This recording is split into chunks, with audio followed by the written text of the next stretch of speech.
Hello everyone and welcome back to another kind of these world building videos for the Explorer's Guide to Ravion. This time we're going to talk about the Snowwatch region. It's the one of the regions within the Remont Empire. It's the northernmost region up here, kind of in this kind of blue silver. It's the northernmost region of the Remont Empire that borders on the ice-cut sea. It's relatively cold and mountainous, but we'll get into that. The Snowwatch region is a region defined by the tall and frigid mountains that make up its landscape and the frosty winters that grip the region on a regular basis. Bordering the frigid northern ice-cut sea, the region serves as the northern edge of the Horsehead Peninsula. It's the region most commonly made up of slate and granite with lots of ice and snow, permanently fixed to the region's highest altitudes, and to the northernmost edge, a frozen tundra that remains a frozen expanse of sea ice and frozen rocky gravel.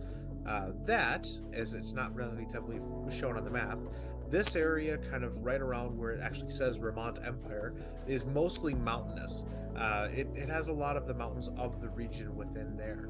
And then up near Silver Breach, we kind of lose the mountains, and then north of Silver Breach and in Silver Breach, we have kind of these gravel fields and lowlands that are kind of permanently frozen or seasonally frozen, kind of as you'd imagine parts of Alaska to look like. And then as you get further and further north, it's this very kind of gravel, rocky, permanently frozen tundra with lots of sea ice along the ice-cut sea. That's kind of how that breaks down. Is mostly kind of a seasonal area, but it's blocked off from the rest of the Remont Empire by this large mountain range.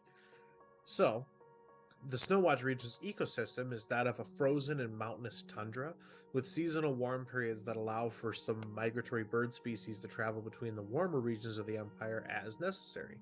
It's primarily these birds because they're able to get over the mountains a lot easier than other more terrestrial based creatures. With the majority of the region being extremely mountainous and hilly, bordering the frozen ice cut sea, it is a perpetually cool and wet, if not frozen, part of the region. With the northwesternmost part of the region being this flat expanse of frozen rocky tundra, with various ice flows over the sea serving as habitats for more wide traveling creatures and oceanside dwellers. Like this tundra is where you'll see quite a bit of the larger terrestrial species.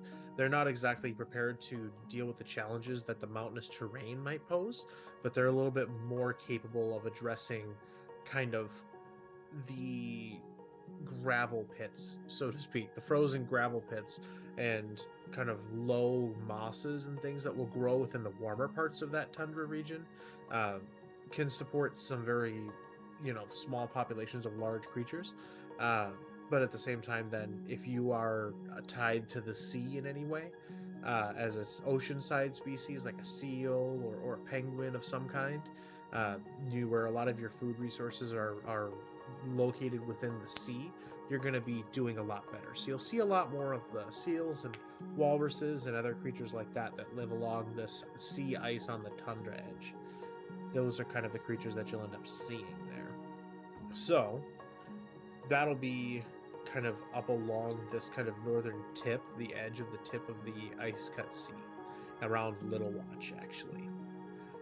From here, we'll get into the significant cultures, and there are a few. The Shaoli is a culture of humanoid people that appear human in nature as they live on the sea ice of the northwestern edges of the Snowwatch region. They are secretive people, and they live within small nomadic tribes across the entire ice-cut sea. And the Shaoli are a people defined by their cultural lineage as natural shifters, with the men and women of this tribe being capable of harnessing their natural ability to turn into a seal for brief periods of time. The Shaoli are a culture of cold water selkie, with warmer water companions present in other places of the world. So, to dip that in, I made a playable race for my players that's called the Selkie. You have the ability to uh, shift into a seal, which is kind of a cold water from this kind of Shaoli culture.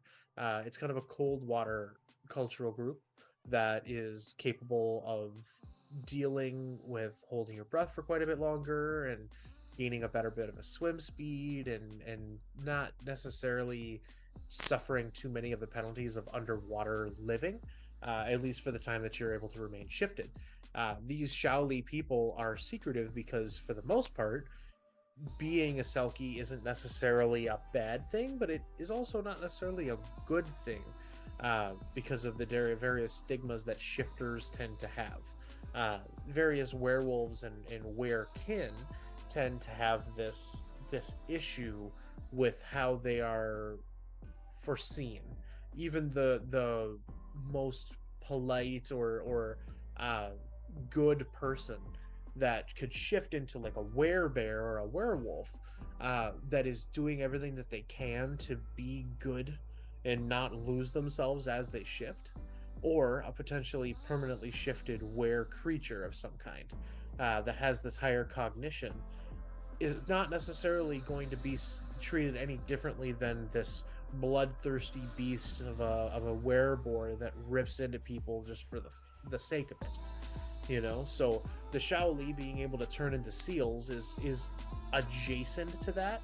And so as a people, they've decided that they should try to be a little bit more secretive and a little bit more removed from the regular society and let their abilities be a little bit more mysterious. And so for the most part, if you were an adventuring group walking into a village of these Shaoli, they are going to be normal seafaring people.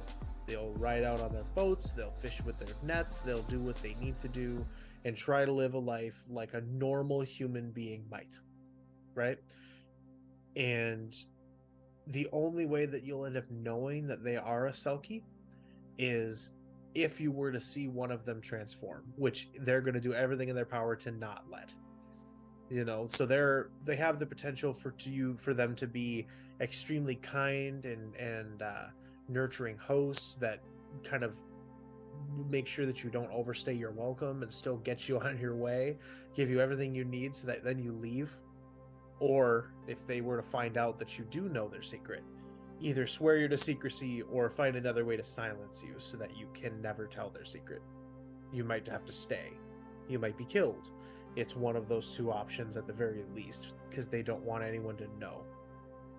So, next is the Drakengard.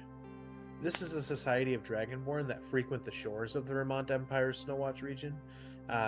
This culture is a sect of the Drakenjägers that is split from its more violent ways and settled in the highlands of the Snowwatch region, seeking spiritual enlightenment from their god and redeemer, Bahamut. Long ago, this House of Dragonborn raided the seaside settlements of the Ice-Cut Sea until their leader's youngest son was granted a vision by the Platinum Dragon himself. The vision led them to change their ways and turn their back on the rest of the Drakenjäger families and pursue a more pastoral life of honest work and spiritual focus. To this day, the Drakengard serve as protectors and servants for the people of the Snowwatch. So, these two, the Drakengard, and then right after this, the Drakenjäger, we'll talk about, they're fairly deeply linked. The Drakengard are a society of people that used to be a part of this raiding culture that comes from another nation, the actual Libet territories, kind of coastal seaside areas and other parts of the world there. The Drakengard is one of the house families of the Drakenjägers that split off and abandoned the Drakenjäger community to establish themselves along the Snowwatch region, and ever since then have been defending the rest of the Snowwatch region's kind of settlements and various smaller tribes from Drakenjäger influence. They have a little bit more of a spiritual perspective. They want to redeem themselves from all of this history of sins and fighting and bloodshed, but at the same time they're willing to do more fighting and bloodshed if they feel as though they have to protect people. They see it as a sort of penance that the Platinum Dragon has afforded them the opportunity to take on. So, a little bit more of their story will come into clarity with the Drakenjägers. The Drakenjägers are not a culture that permanently lives in the Snowwatch region, but they're based somewhere in the frigid ice-cut sea. With most of the time, the culture does have some roots in the Remont Empire, even still to this day, but it's a society of Dragonborn that's made up of these 5 major houses. House Drachenschmied, the Master Craftsman House, House Drakenscher, Drakenseher, the Mystics and Soothsayer type house, the Sea Drake, the sailors of the shipmaster's house, the Dreckenkönig, the noble family of the Dreckenjägers that serve as this nobility and leadership, and then finally is this last house, the Drakengard, that has left the rest of the Drakkenjägers behind to try to move on from this more pirate kind of ways and raiding ways. Uh, the Drakengard was a house of soldiers and guards loyal to the Drakkenkönig family, serving as bodyguards for this noble house before abandoning their posts to leave the Drakkenjäger culture entirely to pursue this more peaceful lifestyle. The Drakkenjägers are a raiding culture by nature, relying on their fighting and nautical prowess to raid coastline cities from the Mistkeep Mining Guild and the Remont Empire along the Ice-Cut Sea. These raids take place in organized seasonal raiding groups that travel up and down the ice-cut sea before returning home with their bounties to the Lebet Empire-based homeland. So, this makes it kind of an interesting dynamic. You have 4 of the 5 houses that are now turned against one of those 5 houses that has abandoned them. So, quite a bit of the Lebet Empire's teachings of you deserve everything that all of the other nations have ties into these Drakenjägers, the Drake Hunters, if you know the language translation. Um, these Drakenjägers are kind of seafaring, almost like Vikings, that end up traveling along the ice cut sea and raiding villages and collecting food and resources and everything that they could hope for treasure and bounty, and killing people and doing all of these things before eventually coming back to the Lebet Empire to sit on this wealth of gold and treasure and enriching their families and themselves until they find themselves more capable of re reaffirming their place as these kind of terror of the seas, of these northern seas. They spend this golden treasure to kind of reinforce and grow their families and their equipment and get more ships and repair their ships. So it's kind of their seasonal harvest of the various coastline cities, and so they rely on these coastline cities in some way to forcefully provide the things that they need, which isn't necessarily the best for these coastline cities, but these Drakenjägers need this to be able to survive. Why I put them in the Snowwatch region is because they're so closely tied to the Drakengard, uh, which were these kind of really good soldiers and bodyguards of the more noble leadership. So if you picture it, you have your noble leader uh, of a family from the Dreckenkönig house that rides over and sails with his crew on a ship to raid the various cities, and he has a number of these Drakengard soldiers and bodyguards, and then a number of the more kind of berserker soldiers that will go in and clear out the various cities and towns and everything along the coastline so that he can come back and shower the rest of the Strakenkonig leadership with he and his team that was able to collect however much gold or treasure or whatever and bring it back so that he can gain a little bit more power within this kind of family house or clan dynamic. The Drakengard ended up getting a vision and splitting for the most part from this group based on the vision from a god, which is an extremely powerfully moving thing, at least for when the son of the head of the Drakengard kind of clan got this vision. He was able to convince his father and the rest of the clan to leave with him. Uh, it's pretty much killing one of the members of the Drakengard house and the other loyalists, with a number of them stealing a ship and moving along the ice cut seas on one of these raiding parties, these raiding campaigns to settle along the Snowwatch, where then they expanded and spread out along the coastline to protect people so that the rest of the Drakenjägers couldn't gain too strong of a foothold and wipe them back out. It's been some time since the Drakenjäger and the Drakengard split, but they still have this kind of a, you know, split and angry at each other dynamic is the best way to put it. They're all upset with this split, and the Drakengäger want to come over and kill all of the Drakengard for their insolence, so to speak. They're leaning a little bit more towards true dragons in this behavior, uh, with their pride and their vanity and their willingness to then wipe anything that betrays them off the face of the earth, versus the Drakengard, who have become a little bit more enlightened and moderate, compared to the various raiding parties that know what they've earned and deserve. Uh, and then, these group then tend to develop their own lifestyle. This lifestyle is honest work, help take care of people, and defend these people from the Drakengäger in these bloody battles whenever the seasonal raiding comes around. Is they're there to stand as the first line of defense with the town's guards, as these elite fighters and warriors that are able to help defend the cities that they live in and care about now, that they used to once raid. So that's it for the uh, kind of Snowwatch region. So, in summation, this is the last of the Remont Empire's territories. In summation, the Remont Empire on the Horsehead Peninsula is an incredibly diverse place, with large gradations to climate, landscape, and culture throughout.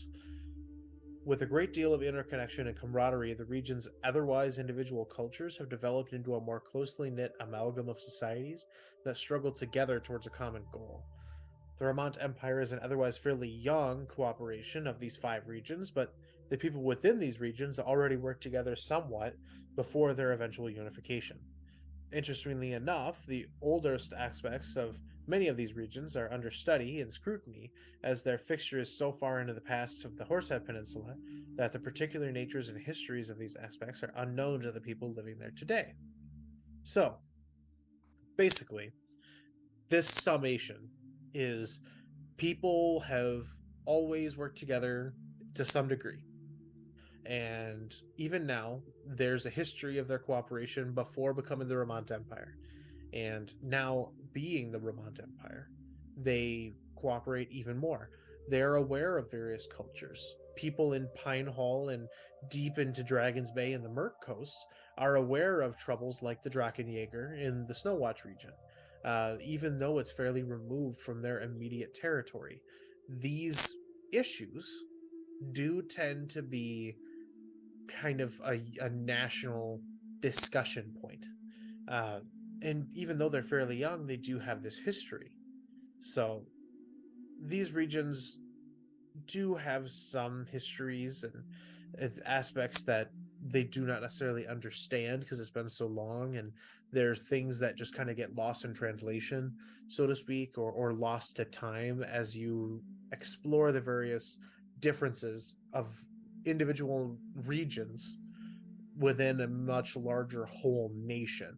There are parts that, even though it's a relatively new cooperation, do end up getting kind of lost and lost track of. Because why focus on the old? You have a new unity.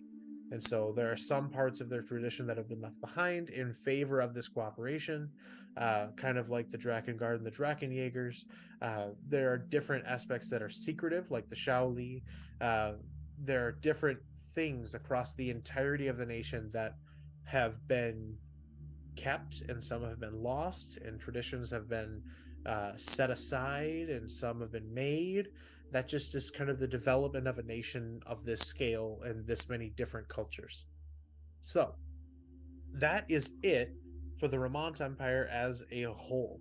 We went through the Grassrend region, the Lachlan Majocracy, the Merc Coast, the Delta region, and then finally in this video, the Snowwatch.